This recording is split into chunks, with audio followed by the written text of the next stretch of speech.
This is Optimal Health Daily, episode 834, Avoiding Fitness Information Overload by Rachel Trotta of racheltrotta.com. And I'm Dr. Neil, your very own personal narrator.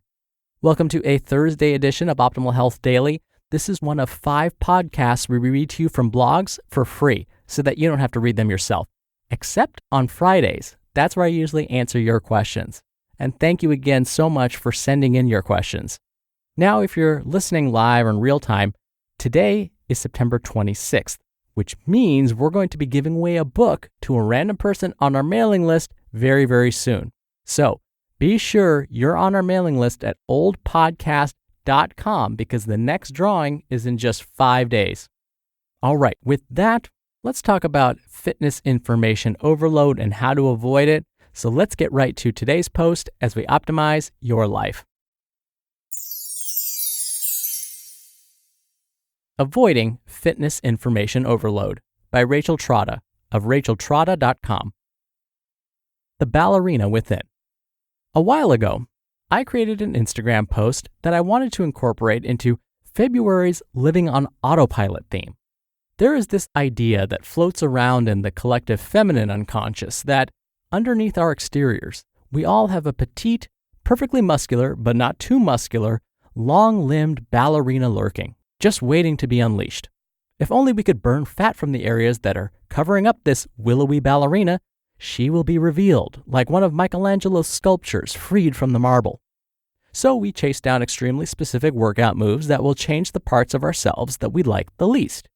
We Google, quote, exercises to tone, insert saddlebags, inner thighs, pooch, love handles, or your problem area of choice. It's easy to see how we can get caught in this cycle of thinking. Take a stroll through Women's Health magazine covers. Does it really seem like maybe the 5 moves guarantee you Maria Menounos' tummy? Resize your thighs, really? 675 amazing health, nutrition, beauty, style, and fitness tips?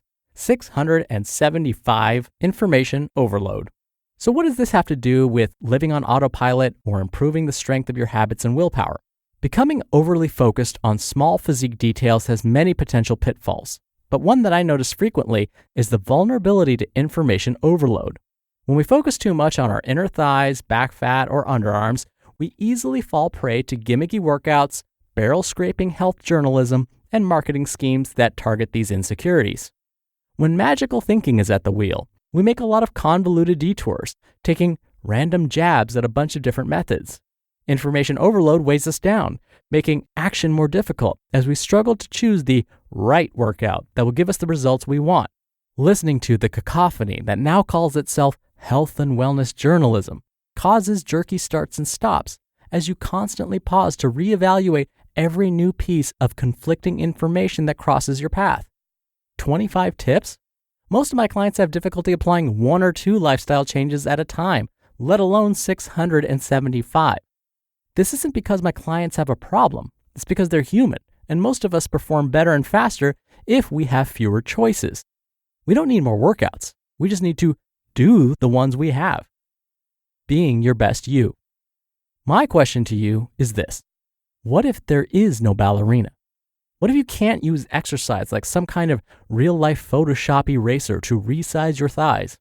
As I said in my Instagram post, quote, the next time you see an ad for a yoga program and think, I want her arms, just remember that her appearance is a combination of her yoga practice and her parents.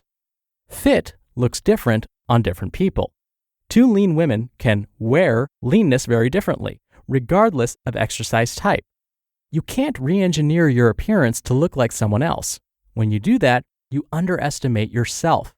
What's important is to find something that works for you, both eating and exercise strategies that you enjoy and can sustain for a long time. It's that long-term consistency and progress that contributes to wow results that last, keeping you looking and feeling your best. End quote. The action question is, if you can't create a new body through exercise, how can you work on improving the fitness of your actual body?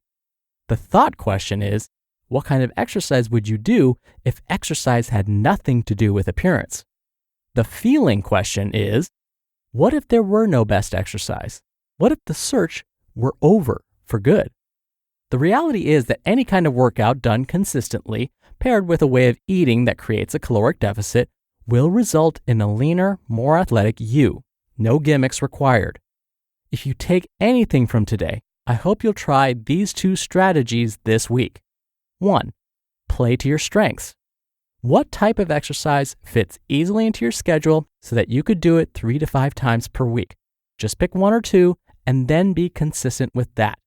This will allow you to get into autopilot mode, where it feels more normal to exercise than not. And 2, watch your thinking.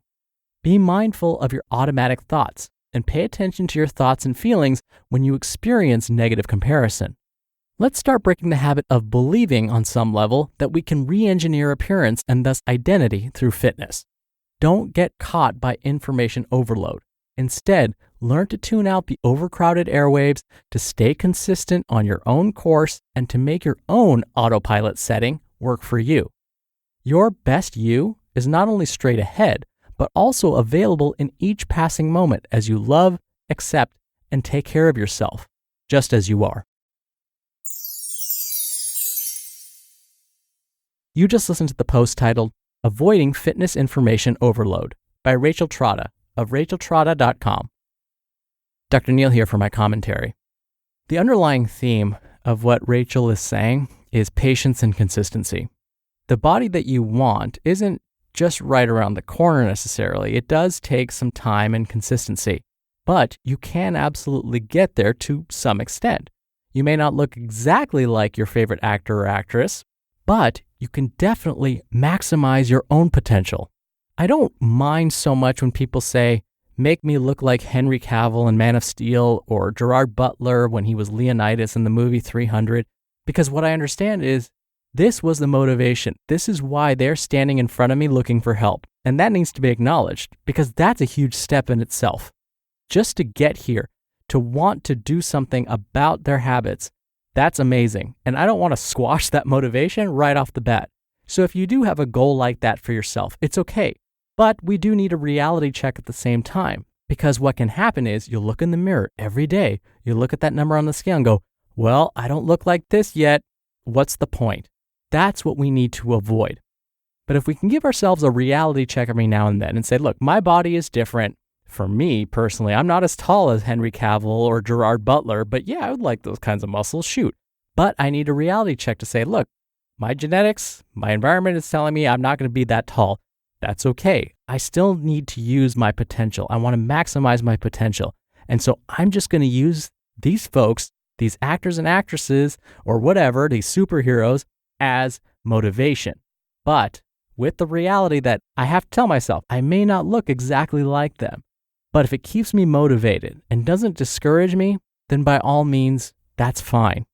But if it starts becoming an issue where you're like, well, I don't look like that yet, when is that going to happen? Well, now we need to refocus your attention on maybe your progress, on how far you've come already. Take a look back and see, where was I 6 months ago? And if you've progressed since then use that as your motivation instead. All right, that's enough out of me. I'll stop crying. That wraps up today's episode. Thank you for listening and being a subscriber of the show. I hope you have a wonderful rest of your day, and I'll see you back here tomorrow for another Q&A episode and where your optimal life awaits. Hello, Life Optimizer. This is Justin Malik, creator and producer of this show and Optimal Living Daily, the brother podcast of this one. Literally, I'm Dr. Neil's brother. If you like the format of this show, you'll love Optimal Living Daily too, where I also read to you from blogs, but cover other topics like personal development, finance, and minimalism from bloggers like Derek Sivers, The Minimalists, Zen Habits, and many more. So for more amazing content read to you for free, come subscribe to Optimal Living Daily too, and together we'll optimize your life. You've been listening to Optimal Health Daily. Be sure to hit the subscribe button to stay up to date on each new episode, and head to oldpodcast.com. That's oldpodcast.com for a free gift, as well as more actionable tips and resources to help you maximize your potential. Thanks for joining us, and remember, your optimal life awaits.